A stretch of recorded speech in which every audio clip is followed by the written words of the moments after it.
Oi pessoal, João Carlos do Criptomoedas Fácil, da unidade de contas, estou com o Walter Kupp. Ele é auditor da Receita Federal e está aqui no comando da parte de São Paulo, referente ao imposto de renda para o Estado. E nós viemos aqui conversar com ele, tirar algumas dúvidas de milhares de usuários de criptomoedas que querem estar colocando em ordem as suas finanças agora no Imposto de Renda 2018. Então, o Imposto de Renda, ele começou agora no dia 1º de março e vai até dia 30 de abril. Perfeito. E o nosso principal tema vai ser como você consegue declarar suas criptomoedas. A principal dúvida das pessoas que têm, como que eu declaro os meus saldos que eu tinha em 2017, no dia 31/12/2016, 31/12/2017, como que eu coloco isso no programa de bens, na área de bens, onde que eu coloco? Perfeito. A criptomoeda, embora seja algo não regulamentada, ela segue a lógica de um ativo financeiro, moeda estrangeira, por exemplo. Então, toda a movimentação, toda a aquisição pelo valor original da data de aquisição deve ser informada na declaração de bens. Outra coisa importante é que o contribuinte deve guardar os seus comprovantes financeiros para que, quando ele for vender essa moeda e, portanto, tem que apurar eventual ganho, ele tenha como comprovar perante a Receita Federal os seus custos. De que forma? Se ele utilizou uma corretora, fez um depósito, um DOC, uma TED, se essa corretora emite algum documento equivalente a uma nota de negociação, nota de venda, nota de compra, enfim, ter documentos e a comprovação financeira da transação. Isso vai permitir que ele use esse valor como custo numa futura operação de venda. E se eu não utilizo uma corretora? Hoje é muito comum comunidades dentro do Facebook, entre outras redes sociais, eu poder negociar criptomoeda com outras pessoas. E geralmente elas acabam só passando o número da conta. Como que fica nessa situação? Então, no caso que não há nenhuma transação, vamos dizer, no mundo real, resta uma dificuldade para a pessoa comprovar custo. Como ela vai declarar, e a declaração se dá no ato ou no ano referente à compra, conforme o mês que ela ocorreu, a princípio, ela informou, presume-se correto. Entretanto, qualquer informação presente numa declaração de imposto de renda, ela pode ser requisitada pela Receita a comprovação documental. E aí teria uma dificuldade em comprovar a transação. Mas, a princípio, deve-se declarar pelo efetivo custo, pelo efetivo valor na nossa moeda que custou aquele lote, aquela quantidade. E óbvio, essa é uma informação não para criptomoedas, mas para qualquer ativo. Eu não posso fazer refletir no meu patrimônio a variação daquele ativo se eu não vendi. Eu comprei a 10 e 31/12 estava a 20. Continua a 10 porque estava a 20, mas eu não realizei meu ganho. Então, é valor histórico de aquisição. E se eu tiver criptomoedas desde 2011, 2010, desde o início, que estava a centavos e agora vale milhares de reais? Como que fica? E se eu já realizei vários ganhos de capital? Prescreve? Eu vou ter que pagar algo a mais para a Receita Federal? Se aconteceu há mais de 5 anos, ocorreu a prescrição. Entretanto, dentro dos 5 anos, qualquer operação à vida, ela pode ser verificada pela Receita, a pessoa pode ser intimada a comprovar. Por que ela tem que fazer o ganho de capital? A forma de apuração e tributação e legalização do ganho é o ganho de capital. Por quê? Porque uma venda pode gerar um ganho expressivo e esse ganho vai ter um reflexo no aumento do patrimônio do contribuinte. O contribuinte tem um aumento de patrimônio e não aparece nenhum ganho de capital apurado e recolhido, o que vai acontecer? A Receita vai entender que aquela variação de patrimonial, né, variação de patrimônio à vida, ela está descoberta, ou seja, não tem origem. O que dá origem à variação patrimonial? Um ganho, por exemplo, na venda da criptomoeda. Lembrando que o ganho de capital ele começa em 15% para valores de ganho de até 5 milhões e vai, de acordo com uma tabela que nós temos desde 2016, progressivamente até chegar a 22,5%. Feito o recolhimento, código 4.600, último dia útil do mês seguinte ao que a operação financeira ocorreu, ou seja, é caixa, o dinheiro entrou na conta corrente da pessoa, entrou para ele o montante, ele tem até o último dia útil do mês seguinte para efetuar o recolhimento. Feito isso, essa variação patrimonial, ela estará coberta pelo ganho. Caso contrário, a variação aparece na declaração e a Receita poderá, sem dúvida nenhuma, lançar com agravamento de multa em cima desse valor. E se eu não acabar não declarando, não informando, e eu tiver um grande aumento do meu capital, dos meus bens, dos meus direitos, o que pode acontecer comigo, até mesmo com alguma outra pessoa futuramente? Toda variação patrimonial que não tem origem, ela está sujeita ao lançamento sobre aquele valor que deu de variação positiva e parte de uma multa mínima que é de 75%. E essa multa ela pode ser agravada a partir do momento que há elementos de intenção de fraude. Ela pode chegar a 150% e em casos mais graves, com embaraço, a fiscalização, etc., chegar a 225%.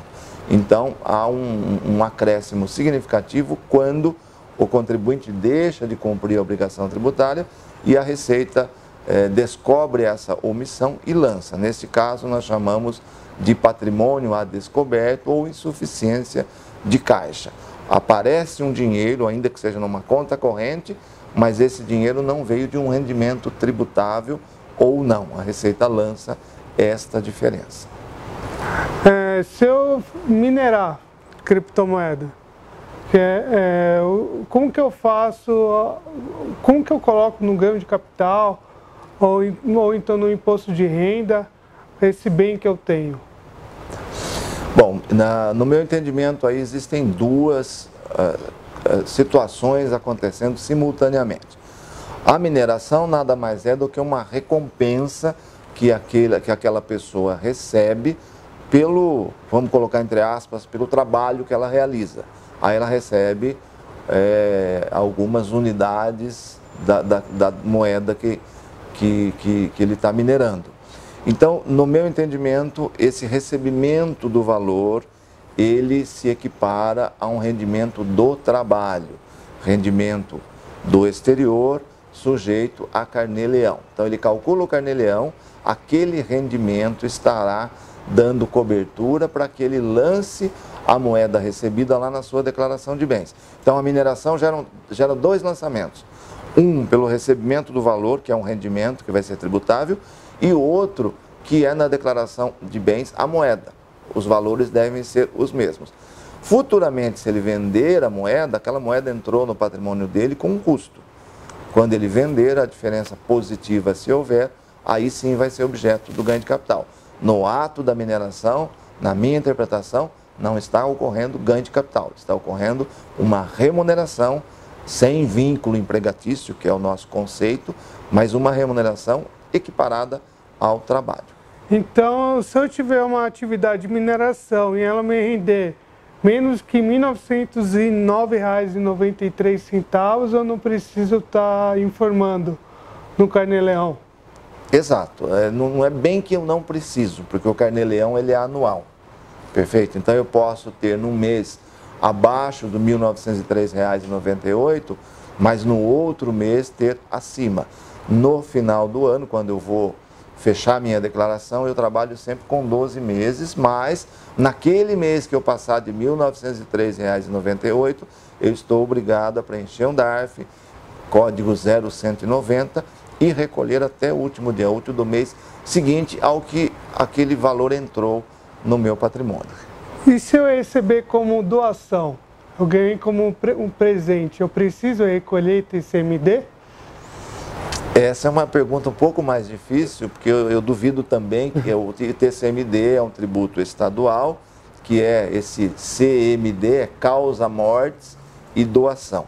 Então, cada estado tem a sua legislação e é claro que ainda não existe nenhuma previsão, mas é doação. Eu entendo que também o ITCMD vai tributar, no caso de São Paulo é 4%, essa doação. Então, ele tributa a doação, a origem passa a ser doação recebida, linha 14 da ficha rendimentos isentos e não tributáveis, e a moeda, pelo mesmo valor, vai lá para a sua declaração de bens.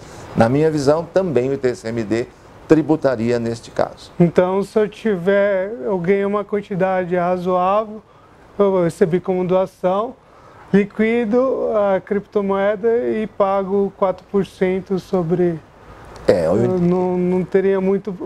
não teria problemas com a Receita Federal de como comprovar que eu recebi esse... Eu entendo que ainda que você não venda a sua criptomoeda, você recebeu e manteve lá na sua carteira digital, no seu patrimônio, o fato gerador da doação é no recebimento. Nossa. E você, beneficiário da doação, que nós chamamos de donatário, é o responsável pelo pagamento. Com certeza, as legislações estaduais vão entender desta forma. Porque foi uma doação. Ela está sujeita a oscilação, etc., mas naquele momento ela entra por um valor. Eu consigo saber por quanto ela entrou. Amanhã ou depois ela pode estar valendo mais ou menos, mas no ato que eu recebi, entendo que é uma doação e, portanto, dentro das regras, no caso do Estado de São Paulo, que é 2.500 UFESPs, a partir daí é tributável. O programa de ganho de capital, qual que é a importância dele de eu estar preenchendo ele mensalmente, mesmo tendo movimentações abaixo de R$35 mil mensais? A regra hoje vigente do ganho de capital, ela dispensa a apresentação do demonstrativo para os casos em que não há ganho de capital. Então, não havendo ganho de capital, uma planilha de Excel resolve para você depois somar os seus ganhos e lançar diretamente o ganho. Passou de 35 mil, que é o que nós consideramos bem de pequeno valor, conforme a Lei 7.713 lá de 88, aí sim o demonstrativo deve ser preenchido. Quando? No ato da operação. O ganho de capital está ocorrendo no ato da operação. Até o último dia útil do mês seguinte é o recolhimento e a informação vem para a Receita junto com a declaração a ser entregue até abril do ano seguinte. Mas o cálculo deve ser feito no ato da operação. E uma outra coisa importante, como moeda virtual tem uma volatilidade, uma oscilação significativa, eu já recebi perguntas no sentido de que eu tenho um prejuízo, fiz uma operação com prejuízo, aqui na frente eu faço uma operação com lucro, eu posso compensar esse prejuízo com lucro futuro? Não, por falta de previsão legal. Esse tipo de tratamento existe para o mercado regulado, que nós chamamos de renda variável, que é a CVM que regula, por exemplo, ações, mercado futuro, assemelhados, mercado a termo e outros mercados que nós chamamos na Receita de renda variável. Como ele está regulamentado, está prevista a compensação de prejuízo. No ganho de capital, no caso de criptomoeda ou qualquer outro ativo, não há previsão de compensação de perdas com ganhos futuros. Eu agradeço a presença do Walter Cupo por nos atender hoje. Ele tirou várias dúvidas, várias questões que a comunidade de criptomoedas no Brasil tem referente a como informar legalmente o dinheiro que nós conseguimos com criptomoedas. E agradeço muito por ele ter nos atendido hoje. Se tiver alguma coisa para falar agora para nós terminarmos, eu agradeço. Eu agradeço a vocês, parabenizo pelo trabalho e deixo claro para quem está nos acompanhando que ainda carecemos de normas oficiais. Esse posicionamento nas perguntas respondidas foram feitos com base em situações similares hoje existentes e que não representam necessariamente uma oposição oficial da Receita. Nós temos o Perguntão 2018 que está saindo, lá pelo menos 2 perguntas já com uma oficialidade maior, mostrando o posicionamento, mas na linha do que eu disse. Então é importante continuarem atentos, que é um assunto do momento e que saindo alguma coisa todos ficarão sabendo e continuaremos à disposição de vocês para passar novas informações.